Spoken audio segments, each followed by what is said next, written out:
രാവിലെ എണീക്കുന്നത് തന്നെ തുമ്മിക്കൊണ്ടാണ്. വാഷ്റൂമിലൊക്കെ പോയി മുഖമൊക്കെ ഒന്ന് കഴുകി ഒന്ന് ഫ്രഷായി വരുമ്പോഴത്തേക്കും തുമ്മലങ്ങ് കൂടും. ഇത് ഒരുപാട് പേര് അലട്ടുന്ന പ്രശ്നമാണ്. പേഷ്യൻ്റ് നമ്മുടെ അടുത്ത് വരുമ്പോഴേ പറയുന്നതാണ്, ഡോക്ടറെ ഞാൻ അലർജിക്കാണ്, അതാണ് പ്രശ്നം. അപ്പം എന്താണ് അലർജി, നമുക്ക് എങ്ങനെയൊക്കെ മാനേജ് ചെയ്യാം, എന്തൊക്കെ ടൈപ്പ് അലർജികളുണ്ട് എന്നൊക്കെ നമുക്ക് നോക്കാം. ഞാൻ ഡോക്ടർ പ്രിയ, QNB ഹെൽത്ത് കെയറിലെ ഹോമിയോപ്പതിക് ഫിസിഷ്യനാണ്.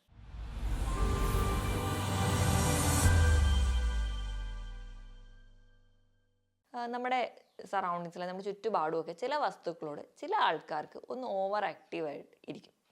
ഈ ഒരു കണ്ടീഷനാണ് നമ്മൾ കൂടുതലും അലർജി എന്ന് പറയും. കൂടുതലും നമ്മുടെ ലങ്സ്, അതുപോലെ തന്നെ മൂക്ക്, ത്വക്കിനെയൊക്കെയാണ് ബാധിക്കുക. അപ്പോൾ ഇങ്ങനെ ഒരു കോണ്ടാക്ട്, ഇപ്പോൾ ഒരു ഉദാഹരണം പറയുകയാണെങ്കിൽ പൊടി എന്ന് പറയുന്നതാണ് ചിലർക്ക് അലർജി എങ്കിൽ ആ പൊടിയെ നമ്മൾ അലർജൻ എന്നാണ് പറയുക. നമ്മുടെ ശരീരത്തിൽ ആദ്യമായിട്ടൊരു പൊടി തട്ടുമ്പോൾ നമ്മുടെ ശരീരം പുറത്തോട്ടൊന്നും ലക്ഷണങ്ങളൊന്നും കാണിക്കുന്നില്ല. പക്ഷേ നമ്മുടെ ശരീരത്തിൻ്റെ ഉള്ളിൽ രക്തത്തിൽ ചെറിയ മാറ്റങ്ങളൊക്കെ വന്നിട്ട് ശ്വേതരക്താണുക്കൾ വഴി IgE എന്ന് പറയുന്ന ഒരു ആൻറ്റിബോഡി ഈ ഒരു അലർജനെതിരെ ഉണ്ടായിട്ടുണ്ടാവും. അതായത് ഈ അലർജൻ ഉണ്ടാവുന്ന ഘടകത്തിന് നമ്മൾ ആൻറ്റിജൻ എന്നും, ഈ ആൻറ്റിജനെതിരെയാണ് ഈ ഒരു ആൻറ്റിബോഡി ഉണ്ടാവുന്നത്. രണ്ടാമത്തെ തവണയോ അല്ലെങ്കിൽ മൂന്നാമത്തെ തവണയോ ഒക്കെ ഈ ഒരു ആൻറ്റിജനുമായിട്ട് കോണ്ടാക്ട് വരുന്ന സമയത്ത് ഒരു ആൻറ്റിജൻ ആൻറ്റിബോഡി കോംപ്ലക്സ് ഒക്കെ ഫോം ചെയ്യുന്നു. ഈ ഒരു കോംപ്ലക്സ് ആണ് നമ്മുടെ ശരീരത്തിൽ പല ലക്ഷണങ്ങളും കാണിക്കുന്നത്. ചിലർക്ക് തുമ്മലാണ്, ചിലർക്ക് ചൊറിച്ചിലാണ്, ചിലർക്ക് ചുമയായിട്ടാണ്. പല രീതിയിലാണ് നമുക്ക് അലർജി പ്രസൻറ്റ് ചെയ്യാറ്. കൂടുതലും ഞാൻ പറഞ്ഞ പോലെ നമ്മുടെ റെസ്പിറേറ്ററി പാത്വേനെയാണ് നമ്മൾ കൂടുതലായിട്ടും ബാധിക്കുക. ചിലർക്ക് മാത്രം ചൊറിച്ചിലൊക്കെ ആയിട്ടും സ്കിന്നിൽ അലർജി കാണിക്കാറുണ്ട്. അലർജി എന്ന് പറയുന്നത് തന്നെ പല പല ഘടകങ്ങളുണ്ട്. പലർക്കും പല അലർജി. കൂടുതലും പറയുന്നത് ശ്വാസകോശ സംബന്ധമായ അലർജികളാണ്. അതെന്ന് പറഞ്ഞിട്ടുണ്ടെങ്കിൽ ചിലർക്ക് പൂമ്പൊടി ഏറ്റാലായിരിക്കും, പൂവിൻ്റെ പോളൻ ഗ്രെയിൻസ് അല്ലെങ്കിൽ വേറെ എന്തെങ്കിലും തൊട്ടാലായിരിക്കും, പൊടി ഏറ്റാലായിരിക്കും, ചിലർക്ക് പുക അടിച്ചാലായിരിക്കും. അങ്ങനെ പല കാരണങ്ങൾ കൊണ്ട് വരാം. കൂടുതലും മൂക്കിന് ചൊറിച്ചിൽ, കണ്ണിന് ചൊറിച്ചിൽ, ചുമ, തുമ്മൽ ഒക്കെ ആയിട്ടാണ് പ്രസൻറ്റ് ചെയ്യാറ്. ഇതാണ് പ്രധാനമായും കാണിക്കുന്ന അലർജി. ഇനി രണ്ടാമതായിട്ട് സീസണൽ അലർജിയാണ്. സീസണൽ അലർജി എന്ന് പറയുമ്പോൾ ഒരു സീസണിലൊക്കെയാണ് കാണിക്കാറ്. അത് പല രീതിയിൽ, ഇപ്പം ചില പൂക്കൾ ഉണ്ടാകുന്ന ഒരു സീസൺ ആണെങ്കിൽ ചിലപ്പോൾ അതിനോടായിരിക്കും. ചില കാലാവസ്ഥയുണ്ടായി, തണുപ്പ് വരുമ്പോൾ, മഞ്ഞ് വരുമ്പോഴൊക്കെ, അല്ലെങ്കിൽ ഒരു മഴക്കാർ മൂടിയ സമയത്തൊക്കെ ചിലർക്ക് തുമ്മലായിട്ടൊക്കെ പറയാറുണ്ട്. അതും ഈ പറയുന്ന ലക്ഷണങ്ങളായിട്ട് പ്രസൻറ്റ് ചെയ്യാറുണ്ട്. പിന്നെ മൂന്നാമത്തെ ഒരു ടൈപ്പ് എന്ന് പറഞ്ഞാൽ പെരിനിയൽ അലർജിയാണ്. അത് എല്ലാ ടൈമിലും ഉണ്ടാവും. അത് ചിലപ്പോൾ നമുക്ക് വീടിൻ്റെ ഉള്ളിലുള്ള കാരണങ്ങളാവാം, പുറത്തുള്ള കാരണങ്ങളാവാം. അത് പൊടിയാവാം, പുകയാവാം, നമ്മുടെ വണ്ടിയുടെ പുകയാവാം, വീട്ടിൽ നമ്മൾ വിറക് കത്തിക്കുന്ന പുകയാവാം, ചെറിയ ചെറിയ പ്രാണികളാവാം, പൂപ്പലാവാം. ഇങ്ങനെയുള്ള പല കാരണങ്ങളും എപ്പോഴും അലർജി നിൽക്കുന്നവരാണ്. ഇതല്ലാതെ ഫുഡിനോട് അലർജി ഉള്ളവരുണ്ട്. ചില ഭക്ഷണങ്ങൾ കഴിച്ചാൽ ഉടനെ ചൊറിഞ്ഞ് തടിച്ച് പൊതുക. കൂടുതലും പ്രോട്ടീനാണ്, നട്ട്സ്, പാല്, ഇതൊക്കെ. അതുകൊണ്ടാണ് നമ്മൾ കുഞ്ഞു കുട്ടികൾക്ക് 1 വയസ്സ് കഴിഞ്ഞിട്ടൊക്കെ പാലൊക്കെ കൊടുക്കുക എന്ന് പറയുന്നത്. ഇന്ന് കുഞ്ഞു കുട്ടികളിൽ പോലും ഈ ഫുഡ് അലർജി കാണിക്കുന്നത് കൊണ്ടാണ്, അല്ലെങ്കിൽ ഒരു പ്രോട്ടീൻ അലർജി കാണിക്കുന്നത് കൊണ്ടാണ്. ചില ആൾക്കാർക്ക് ഞണ്ട്, കൊഞ്ച് അല്ലെങ്കിൽ കണവ പോലെയുള്ള കടൽ മത്സ്യങ്ങൾ കഴിച്ചാൽ കാണിക്കാറുണ്ട്. ബീഫ് കഴിച്ചാൽ അലർജി ഉണ്ടാവുന്നവരുണ്ട്. അവർക്ക് ചൊറിഞ്ഞ് തടിക്കുന്നുണ്ടാവും. അതിനോടൊപ്പം തന്നെ വയറുവേദന, വയറിളക്കം, ഛർദിൽ, അതിസാരം പോലെയുള്ള പ്രശ്നങ്ങൾ കാണിക്കാറുണ്ട്. അവിടെയും ഒരു ഓവർ റിയാക്റ്റീവാണ്. ചില ഭക്ഷണത്തിനോട് നമ്മുടെ ആമാശയത്തിൽ അല്ലെങ്കിൽ കുടലിലൊക്കെ ഉണ്ടാകുന്ന ഈ ഒരു സബ് മ്യൂക്കസ്, അവിടുത്തെ ഉണ്ടാകുന്ന കോശങ്ങൾ കാണിക്കുന്ന ഒരു റിയാക്ഷനാണ്. ചിലർക്ക് മരുന്നിനോടായിരിക്കും അലർജി കാണിക്കുക. ചില മരുന്നുകളോ ചില ഇഞ്ചക്ഷൻസോ ഒക്കെ എടുത്തു കഴിഞ്ഞ് കഴിഞ്ഞാൽ അവിടെ ഒരു ശരീരം ചൊറിഞ്ഞ് പൊന്തുന്നതായി കാണാം. അവർക്ക് ഉടനെ BP കുറഞ്ഞു പോകും, അതുപോലെ തന്നെ ഷുഗർ കുറഞ്ഞു പോകും, ഹാർട്ട് റേറ്റ് ഒക്കെ മാറാൻ വരും. നമ്മൾ അനാഫൈലാറ്റിക് ചേഞ്ചസ് എന്ന് പറയാം. ഇത് അലർജികളിൽ ഏറ്റവും പേടിക്കേണ്ടത് ഈ ഒരു കൂട്ടരെയാണ്. അവരെ നമുക്കൊരു എന്താ പറയുക, മരണത്തിന് വരെ കാരണമാവാറുണ്ട്. ചില ഇഞ്ചക്ഷനൊക്കെ എടുക്കുന്നതിൻ്റെ ഭാഗമായിട്ട് ഉണ്ടാവാറുണ്ട്. ഈ ഒരു കണ്ടീഷനാണ് ഏറ്റവും സിവിയർ ആയിട്ട് കാണിക്കുന്നത്. ഇതൊക്കെയാണ് പ്രധാനമായിട്ടും കാണിക്കുന്ന അലർജികൾ. ഇത് കൂടാതെ ചിലർക്ക് കാണുന്ന ഒന്നാണ് കോണ്ടാക്ട് ഡെർമറ്റൈറ്റിസ്. ചില വസ്തുക്കളോട് കോണ്ടാക്ട് വരുമ്പോൾ, ചില ആഭരണങ്ങളോട്, ചിലർക്ക് സ്വർണ്ണം അലർജി അല്ലെങ്കിൽ വെള്ളി അലർജി എന്നൊക്കെ പറയുന്നത് കേൾക്കാറുണ്ട്. ഇത് ചില വസ്തുക്കളോട് കോണ്ടാക്ട് വരിക, ചില ഡ്രസ്സിനോട്, ചില മൃഗങ്ങളുടെ തോലുകൊണ്ടുണ്ടാകുന്ന ഡ്രസ്സിനോട് അലർജി കാണിക്കുക, അങ്ങനത്തെ ഒരു അലർജി ആയിട്ട് പ്രസൻറ്റ് ചെയ്യാറ്. ചിലർക്ക് കണ്ണിന് മാത്രമായിട്ട് കൺജങ്ക്റ്റിവൈറ്റിസ് ആയിട്ട് പ്രസൻറ്റ് ചെയ്യാറ്, കണ്ണിന് ഭയങ്കര ചൊറിച്ചിലായിട്ട് വരാറുണ്ട്. അങ്ങനെ ഒരു പ്രസൻറ്റേഷൻ ഉണ്ട്. ചിലർക്ക് പാരമ്പര്യമായിട്ട് അലർജി പ്രസൻറ്റ് ചെയ്യാറുണ്ട്. അതായത് അച്ഛനും അമ്മയ്ക്കും ഉണ്ട്, അത് കുട്ടികൾക്കും വരാറുണ്ട്. പാരമ്പര്യമായിട്ട് അലർജി വരുന്ന സമയത്ത് അവർ പറയാറുണ്ട് അച്ഛനും അമ്മയ്ക്ക് അലർജിക്കാണ്. അച്ഛനും അമ്മയ്ക്കും ഉണ്ടെങ്കിൽ കുട്ടികൾക്ക് വരാനുള്ള ചാൻസ് 4 മടങ്ങ് ഇരട്ടി കൂടുതലാണ് സാധാരണ ആൾക്കാരെ വെച്ച് നോക്കുമ്പോൾ.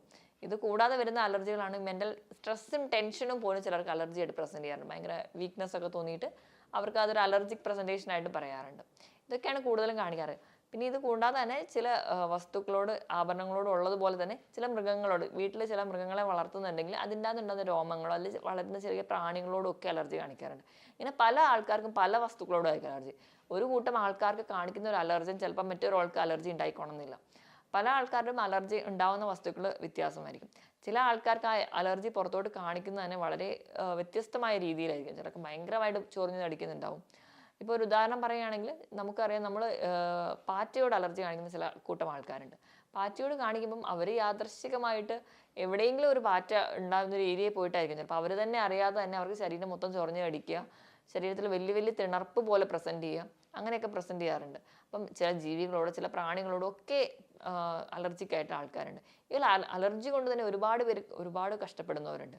ഈ നമ്മൾ കേൾക്കുമ്പോൾ ഒരു തുമ്മലായിട്ടോ മൂക്കുലിപ്പായിട്ടോ ആയിട്ട് പ്രസൻറ്റ് ചെയ്യുക. പക്ഷെ ഇതല്ലാതെ തന്നെ അവർക്ക് അവരുടെ പ്രവർത്തനങ്ങളെയൊക്കെ ബാധിക്കുന്ന രീതിയിൽ ദിവസവും ഈ അലർജി കൊണ്ട് ബുദ്ധിമുട്ടുന്നവരുണ്ട്. ഏറ്റവും കൂടുതലായിട്ട് നമ്മുടെ മുമ്പിൽ എത്തുന്ന കേസുകൾ എന്ന് പറഞ്ഞാൽ കൂടുതലും അലർജി റൈനൈറ്റിസ് ആണ്. അലർജിക് റൈനൈറ്റിസ് എന്ന് പറയുമ്പോൾ തുടങ്ങുന്നത് തന്നെ ഈ രാവിലെ എണീക്കുമ്പോഴുള്ള തുമ്മൽ, മൂക്കൊലിപ്പ്, മൂക്കിന് ഭയങ്കര ചൊറിച്ചിൽ, ചെവിക്ക് ചൊറിച്ചിൽ, കണ്ണിന് ചൊറിച്ചിലൊക്കെ ആയിട്ടായിരിക്കും. പിന്നെ അതൊരു ചുമയിലോട്ട് പോകും. അത് പിന്നെ നീണ്ടു നിന്നിട്ടാണ് അവർക്ക് ആ ഒരു ലങ്സിനുള്ള ഇൻഫെക്ഷൻസ് ഒക്കെ ആയിട്ട് വരുന്നത്. ചിലപ്പോൾ അവർക്കത് കണ്ടിന്യൂസ്ലി പ്രസൻറ്റ് ചെയ്യുമ്പോൾ ചിലപ്പോൾ ഒരു ആസ്മയിലോട്ടൊക്കെ പോകാറുണ്ട്. അപ്പോൾ കൂടുതലും ഈ ഒരു അലർജിക് ഫീച്ചേഴ്സ് എന്ന് പറഞ്ഞാൽ ഇതൊക്കെയാണ് പ്രസൻറ്റ് ചെയ്യുന്നത്. ഭക്ഷണം കഴിക്കുമ്പോൾ ഉണ്ടാകുന്ന അലർജിക്കാണെങ്കിൽ വയറുവേദനയും വയറിളക്കവും ആയിട്ട് കൂടുതൽ പ്രസൻറ്റ് ചെയ്യും. അതിനോടൊപ്പം തന്നെ ഈ ഒരു ലക്ഷണങ്ങൾ കൂടി പ്രസൻറ്റ് ചെയ്യുന്ന കാണാം. ഇനിയിപ്പം അലർജി ഉണ്ട് എന്ന് നമുക്ക് മനസ്സിലായില്ല, നമ്മുടെ പാരമ്പര്യമായിട്ട് അലർജി ഒക്കെ ഉണ്ടെങ്കിൽ നമ്മുടെ കുട്ടികൾക്ക് അതുണ്ടോ എന്നൊക്കെ അറിയാൻ വേണ്ടി നമ്മളെപ്പോഴും ഒരു ഡോക്ടറുടെ കൺസൾട്ടേഷൻ എടുക്കുന്നത് നല്ലതാണ്. നമ്മൾ ഡോക്ടറെ അടുത്ത് ചെല്ലുമ്പോൾ തന്നെ നമ്മൾ അലർജി ഉണ്ടോ എന്നൊക്കെ ആദ്യം ടെസ്റ്റ് ചെയ്ത് നോക്കിയിട്ട് മാത്രമേ ഒരു ചികിത്സയിലേക്ക് കിടക്കാറുള്ളൂ. നമ്മൾ അലർജി ഉണ്ടോ എന്ന് അറിയാൻ വേണ്ടി ഏറ്റവും ആദ്യം നമ്മൾ നോക്കുന്നത് ഈസ്നോഫിൽ കൗണ്ട്, രക്തത്തിൽ ഈസ്നോഫിലിൻ്റെ കൗണ്ട്, IgE ഒക്കെ നമ്മൾ നോക്കാറുണ്ട്. അപ്പോൾ അതിൻ്റെ ഒരു ലെവലൊക്കെ എബവ് ആവുകയാണെങ്കിൽ നമുക്ക് സ്പെസിഫിക് ആയിട്ട് എന്തിനോടാണോ അലർജി എന്നറിയാൻ വേണ്ടി മരുന്നുകൾക്ക് വേണ്ടി സ്പെസിഫിക് ആയിട്ട് ഇന്ന മരുന്നുകളോട് അലർജി ഉണ്ടോ, പാരസെറ്റമോളോ പെൻസിൽ, അങ്ങനെ പല പല മരുന്നുകളോടുള്ള അലർജി അതിനായിട്ട് ടെസ്റ്റ് ഉണ്ട്. ചില ഭക്ഷണം അല്ലെങ്കിൽ ചില പ്രാണികളോടാണ് അലർജി, അതും വ്യത്യസ്തമായ ടെസ്റ്റുകളുണ്ട്. ഇതുകൂടാതെ ഇനിയിപ്പം നമുക്ക് ഏതെങ്കിലും കോണ്ടാക്ട് ഡെർമറ്റൈറ്റിസ് ആയിട്ടാണ് വരുന്നതെങ്കിൽ ചെറിയ തോതിൽ ഈ അലർജി ഉണ്ടാക്കുന്നു എന്ന് സംശയിക്കുന്ന വസ്തുവിനെ നമ്മൾ ഇഞ്ചെക്ട് ചെയ്യുന്നു, എന്നിട്ട് അവിടെ ഉണ്ടാകുന്ന റിയാക്ഷൻ നമ്മൾ നോക്കാറുണ്ട്. ഇനി ഫുഡ് അലർജി ആണെങ്കിലും ചെറിയ തോതിൽ ഭക്ഷണം കൊടുത്തു നോക്കിയിട്ടാണ് ഈ അലർജി ഉണ്ടോ എന്നറിയാറ്. ഇപ്പം അലർജി ഉണ്ട് എന്ന് അറിഞ്ഞു കഴിഞ്ഞാൽ അതിൻ്റെ ചികിത്സ എന്ന് പറഞ്ഞു കഴിഞ്ഞാൽ ആദ്യം തന്നെ നമ്മൾ മാക്സിമം പറയാറ് ഈ അലർജിക്കായിട്ടുണ്ടാകുന്ന വസ്തുക്കളോട് കോണ്ടാക്ട് മാക്സിമം ഒഴിവാക്കുക. ഇപ്പം വളർത്തു മൃഗങ്ങളെയോ അല്ലെങ്കിൽ അങ്ങനെയൊക്കെയാണ് അലർജി എങ്കിൽ മാക്സിമം നിങ്ങൾ നിങ്ങളുടെ വീട്ടിൽ വളർത്താതിരിക്കാൻ വേണ്ടി ശ്രദ്ധിക്കുക. പൊടിയോടാണ് കൂടുതൽ, മാക്സിമം റൂമൊക്കെ ക്ലീൻ ചെയ്ത് വെക്കുക. ഇപ്പം എത്രയായാലും കുറേയൊക്കെ പൊടി അടിക്കേണ്ടി വരുന്ന സാഹചര്യങ്ങളാണ്, നിങ്ങൾ മാക്സിമം മാസ്ക് ധരിക്കാൻ വേണ്ടി ശ്രദ്ധിക്കുക. കൂടുതലും ആ ഒരു വൃത്തി അങ്ങനത്തെ പ്രശ്നങ്ങളൊക്കെ അല്ലെങ്കിൽ പൂപ്പൽ, ഫംഗസ് ബാധിത അങ്ങനത്തെ പൊടികളൊക്കെയാണ് പ്രശ്നങ്ങൾ, നിങ്ങൾ മാക്സിമം ക്ലീൻ ആക്കി ഇരിക്കാൻ വേണ്ടി ശ്രദ്ധിക്കുക. നിങ്ങളും കുറച്ചുകൂടെ ഹൈജീൻ ആയിട്ടിരിക്കാൻ വേണ്ടി ശ്രദ്ധിക്കുക. തണുപ്പ് പോലെയുള്ള പ്രശ്നങ്ങളാണെങ്കിൽ മാക്സിമം ആ ഒരു ക്ലൈമറ്റിൽ നിങ്ങൾ പ്രൊട്ടക്ഷൻ എടുക്കുക. നിങ്ങൾ ആ ഒരു ഏരിയയിൽ ജീവിക്കുന്നവരാണെങ്കിൽ പോലും നിങ്ങൾക്ക് പ്രൊട്ടക്ട് ചെയ്യാൻ പറ്റുന്ന രീതിയിൽ അതൊക്കെ പ്രൊട്ടക്ട് ചെയ്യുകയാണെങ്കിൽ ഒരു പരിധി വരെ നിങ്ങൾക്ക് ഈ ബുദ്ധിമുട്ടുകളൊക്കെ കുറയാൻ പറ്റും. അപ്പം ആദ്യം ബേസിക്കലി നമ്മൾ എന്തിനോടാണ് അലർജി എന്നാണ് നമ്മൾ തിരിച്ചറിയേണ്ടത്. അപ്പം ഇങ്ങനെ നമുക്ക് പാരമ്പര്യമായിട്ടോ അല്ലെങ്കിൽ നമുക്ക് റെക്കറൻ്റ് ആയിട്ട് ഇങ്ങനെ ഒരു പ്രശ്നം വരുന്നുണ്ടെങ്കിൽ നിങ്ങളൊരു ഡയറി എടുത്തിട്ട് നോട്ട് ഡൗൺ ചെയ്യാം. നിങ്ങൾ എന്ത് ചെയ്തപ്പോഴാണ് ഇങ്ങനെ ഒരു പ്രശ്നം വന്നത്, അല്ലെങ്കിൽ എന്ത് ഭക്ഷണം കഴിച്ചപ്പോഴാണ്, നിങ്ങൾ എവിടെ പോയപ്പോഴാണ്, നിങ്ങൾ എന്തെങ്കിലും കോണ്ടാക്ട് വന്നിരുന്നു, ഈ ഒരു അലർജി ഉണ്ടാകുന്നതിന് ഒരു 4 മണിക്കൂർ മുൻപ് വരെയുള്ള കണ്ടീഷൻസ് ഒക്കെ ഒന്ന് റൂൾ ഔട്ട് ചെയ്ത് നോക്കുക. എന്നിട്ട് അതൊക്കെ നോട്ട് ഡൗൺ ചെയ്യാം. ഒരു 3-4 പ്രാവശ്യം സിറ്റിംഗ് വരുമ്പോൾ തന്നെ നമുക്ക് മനസ്സിലാവും ഏതിനോടാണ് അലർജി ഉണ്ടായതെന്ന്. അപ്പം ആ ഒരു കോണ്ടാക്ട് ആയിട്ടുള്ള വസ്തുക്കൾ മാക്സിമം അവോയ്ഡ് ചെയ്യാൻ വേണ്ടി ശ്രദ്ധിക്കുക. ഇതുവരെ നമ്മൾ നോക്കിയത് എങ്ങനെയൊക്കെയാണ് അലർജികൾ ഉണ്ടാകുന്നത്, അതിൻ്റെ ലക്ഷണങ്ങൾ എന്തൊക്കെയാണെന്നാണ്. പിന്നെ ഒരു മാനേജ്മെൻറ്റ് സൈഡിലോട്ട് പോവുകയാണെങ്കിൽ ഏറ്റവും കൂടുതൽ ആൾക്കാർക്ക് അറിയേണ്ടതും അത് തന്നെയായിരിക്കും. എങ്ങനെ നമുക്ക് അലർജി മാനേജ് ചെയ്യാം. ഞാൻ ഈ പറഞ്ഞ രീതിയിലൊക്കെയുള്ള കാര്യങ്ങൾ നിങ്ങൾക്ക് മാക്സിമം അവോയ്ഡ് ചെയ്യുക. നമ്മുടെ ഭക്ഷണത്തിലും അല്ലെങ്കിൽ നമ്മുടെ പ്രകൃതിയിലൊക്കെ വരുത്തേണ്ട എന്തൊക്കെ മാറ്റങ്ങളാണ് നമുക്കുള്ളത് നോക്കാം. ഭക്ഷണത്തിൻ്റെ കേസ് എടുക്കുകയാണെങ്കിൽ നമുക്കറിയാം, നമ്മൾ കഴിക്കുന്ന ഭക്ഷണത്തിൽ ഉപ്പിൻ്റെയും മധുരത്തിൻ്റെയും അളവ് ഒരു പരിധി വരെ കുറയ്ക്കുകയാണെങ്കിൽ നമ്മുടെ ശരീരത്തിലെ പല നീർക്കെട്ടുകളും കുറയ്ക്കും. ഇപ്പോൾ അലർജി ആയിട്ട് ഇരിക്കുന്ന ആൾക്കാരാണെങ്കിൽ അവരുടെ ശ്വാസകോശത്തിലോ അല്ലെങ്കിൽ അവരുടെ റെസ്പിറേറ്ററി പാത്തിലൊക്കെ നീർക്കെട്ടുണ്ടാവാനുള്ള ചാൻസ് വളരെ മറ്റുള്ള ആൾക്കാരെ വെച്ച് നോക്കുമ്പോൾ കൂടുതലാണ്. അപ്പം അങ്ങനെയൊക്കെ ഉണ്ടെങ്കിൽ നിങ്ങൾ മാക്സിമം ഭക്ഷണത്തിൽ നിന്ന് എരിവ്, പുളി, ഉപ്പ്, മധുരം ഒക്കെ കുറയ്ക്കാൻ വേണ്ടി ശ്രദ്ധിക്കുക. എരിവ് അതുപോലെ തന്നെ പുളിയൊക്കെ നിങ്ങൾ കുറയ്ക്കുകയാണെങ്കിൽ ഈ ഒരു അലർജി മാത്രമല്ല, അസിഡിറ്റി പോലെയുള്ള പ്രശ്നങ്ങളുണ്ടെങ്കിൽ അത് കുറയും. ഇപ്പോൾ അസിഡിറ്റി പോലെയുള്ള പ്രശ്നങ്ങളുള്ളവർക്കും റെക്കറൻ്റ് ആയിട്ട് ഇങ്ങനെ ഡ്രൈ കഫായിട്ട് പ്രസൻറ്റ് ചെയ്യാറുണ്ട്, അലർജിയുടെ സിംറ്റംസ് കാണിക്കാറുണ്ട്, അതും കുറയുന്നതായിട്ട് കാണാം.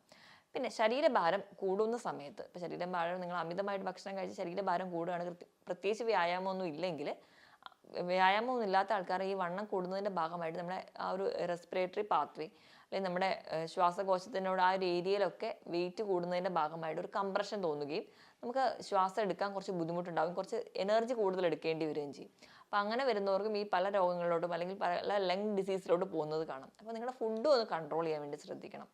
ഇനി നിങ്ങൾ കഴിക്കേണ്ടതെന്ന് പറഞ്ഞാൽ കുറച്ചുകൂടി ഗുണനിലവാരമുള്ള ഭക്ഷണം, ക്വാളിറ്റി ഉള്ള ഭക്ഷണം കഴിക്കുക. അതിനായിട്ട് നിങ്ങൾ നട്ട്സ് കഴിക്കാവുന്നതാണ്. നട്ട്സ് കഴിക്കുമ്പോൾ നിങ്ങൾക്ക് omega-3 ഫാറ്റി ആസിഡ്സ് ഉണ്ട്. അപ്പോൾ ഈ പറഞ്ഞ നീർക്കെട്ടുകൾ ഉണ്ടെങ്കിൽ അത് കുറയുന്നതായിട്ട് കാണാം. അതുപോലെ തന്നെ സിങ്ക് അടങ്ങിയിട്ടുള്ള ഭക്ഷണങ്ങൾ കഴിക്കുക, അതായത് ചില കടൽ മത്സ്യങ്ങളൊക്കെ കഴിക്കുകയാണെങ്കിൽ അത് വളരെ നല്ലതാണ്. അതുകൊണ്ട് തന്നെ വൈറ്റമിൻ എ, സി, ഇ ഇതൊക്കെ വളരെ നല്ലതാണ് നിങ്ങൾക്ക് അലർജി കുറയ്ക്കാൻ വേണ്ടി. വൈറ്റമിൻ എ എന്ന് പറയുമ്പോൾ നമ്മുടെ കണ്ണിന് നൽകുന്നതോടൊപ്പം തന്നെ ക്യാരറ്റിൽ പോലെയുള്ള ഭക്ഷണങ്ങളൊക്കെ ധാരാളമായിട്ടുണ്ട്, ഇലക്കറികളിൽ ധാരാളമായിട്ടുണ്ട്. ഇത് നമുക്ക് പൊതുവേ ഒരു ആൻറ്റി ഹിസ്റ്റമിനായിട്ട് ആക്ട് ചെയ്യുന്നുണ്ട്. വൈറ്റമിൻ സി എന്ന് പറഞ്ഞാൽ രോഗപ്രതിരോധ ശേഷി കൂട്ടാൻ വേണ്ടിയിട്ടാണ് നമ്മൾ കൂടുതലായിട്ടും ഇത് കഴിക്കുന്നത്. കൂടുതലായിട്ടും നെല്ലിക്കയിൽ, നാരങ്ങയിലൊക്കെ ഉണ്ട്. സിട്രസ് ഫ്രൂട്ട്സിലൊക്കെ ധാരാളം വൈറ്റമിൻ സി അടങ്ങിയിട്ടുണ്ട്.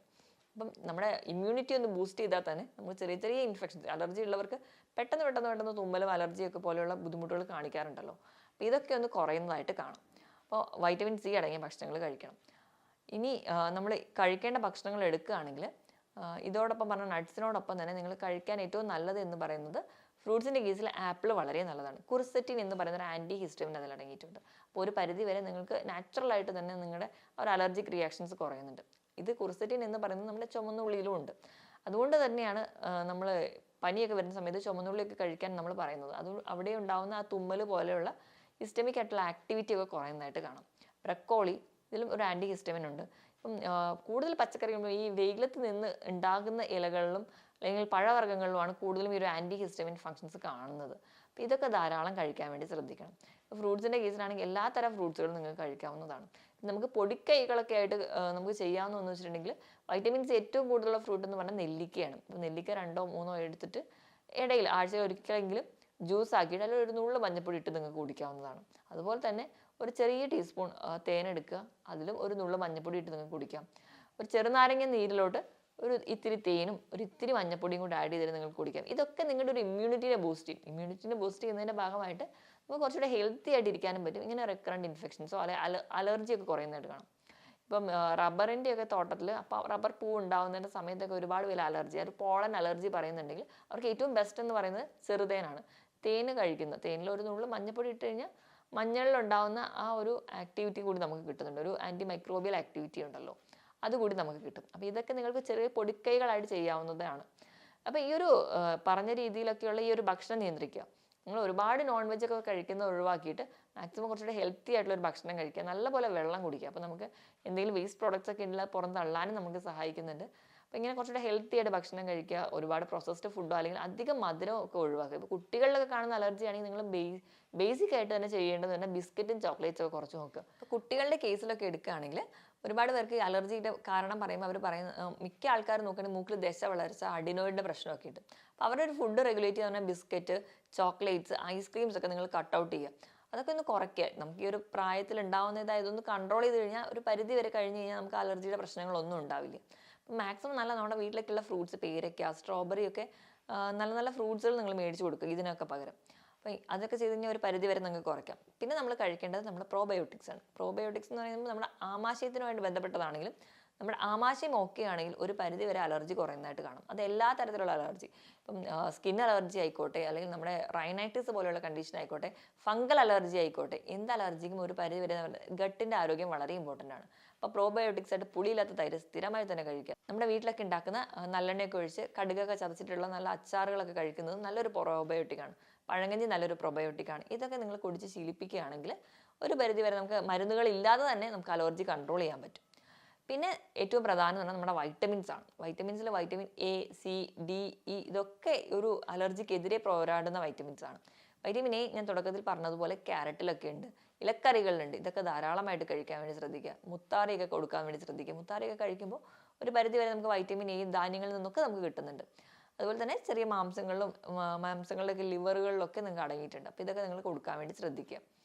അതോടൊപ്പം നമ്മൾ വൈറ്റമിൻ ഡിയുടെ കേസ് എടുക്കുകയാണെങ്കിൽ നമ്മൾ അലർജി ഉള്ള ആൾക്കാരിൽ ഒരു 70 മുതൽ 75% ആൾക്കാരെ നോക്കിയിട്ടുള്ള അവർക്ക് വൈറ്റമിൻ ഡി ലെവൽ വളരെ കുറവായിരിക്കും. വൈറ്റമിൻ ഡി എന്ന് പറഞ്ഞാൽ നമുക്ക് സൂര്യപ്രകാശത്തിൽ നിന്ന് കിട്ടുന്ന വൈറ്റമിനാണ്. രാവിലെ ഒരു 10 മണി മുതൽ ഉച്ചയ്ക്ക് 1 മണി വരെയുള്ള വെയിൽ നമ്മുടെ സ്കിന്നിൽ വീഴത്തക്ക രീതിയിൽ കൊള്ളുകയാണെങ്കിൽ, ഒരു 10 മിനിറ്റെങ്കിലും ദിവസം കൊള്ളുകയാണെങ്കിൽ നമുക്ക് വൈറ്റമിൻ ഡി എന്ന് പറയുന്നതിന് ഒരു ഷോർട്ടേജ് ഉണ്ടാവില്ല. അപ്പം ചുമ്മാ ഒരു വൈറ്റമിൻ ഡി കുറവാണല്ലോ എന്ന് ഓർത്തൊരു സപ്ലിമെൻറ്റ്സ് പോവാതെ നിങ്ങൾ മാക്സിമം വെയിൽ കൊള്ളാൻ വേണ്ടി ശ്രദ്ധിക്കുക. നിങ്ങൾ എന്തെങ്കിലും സപ്ലിമെൻറ്റ്സ് കഴിക്കുന്നുണ്ടെങ്കിൽ അത് ഡോക്ടറുടെ കൺസൾട്ടേഷൻ എടുത്ത പ്രകാരം മാത്രം കഴിക്കുക. പിന്നെ വൈറ്റമിൻ സി പറഞ്ഞതുപോലെ സിട്രസ് ഫ്രൂട്ട്സിലൊക്കെ ധാരാളം അടങ്ങിയിട്ടുണ്ട്. അവ സ്ഥിരമായിട്ട് കഴിക്കുക. നിങ്ങൾ ജ്യൂസാക്കി കഴിക്കാതെ നെല്ലിക്കൊക്കെ ഒരെണ്ണമെങ്കിലും ഒരു ദിവസം കഴിക്കുന്നത് വളരെ നല്ലതാണ്. അധികമായിട്ട് ഒന്നും കഴിക്കാൻ ഞാൻ പറയുന്നില്ല, കാരണം അധികമായി കഴിഞ്ഞാൽ ഇത് മറ്റു പല ദോഷഫലങ്ങളും ഉണ്ടാവും. നിങ്ങൾക്ക് ആവശ്യത്തക്ക രീതിയിൽ കുറഞ്ഞ അളവിലെങ്കിലും കഴിക്കാം. ഇങ്ങനെയൊക്കെ നിങ്ങൾ കഴിക്കുന്നുണ്ടെങ്കിലും അതിൻ്റെ മുൻപ് ഒരു ഡോക്ടറുടെ കൺസൾട്ടേഷൻ നിങ്ങൾ എപ്പോഴും എടുക്കണം.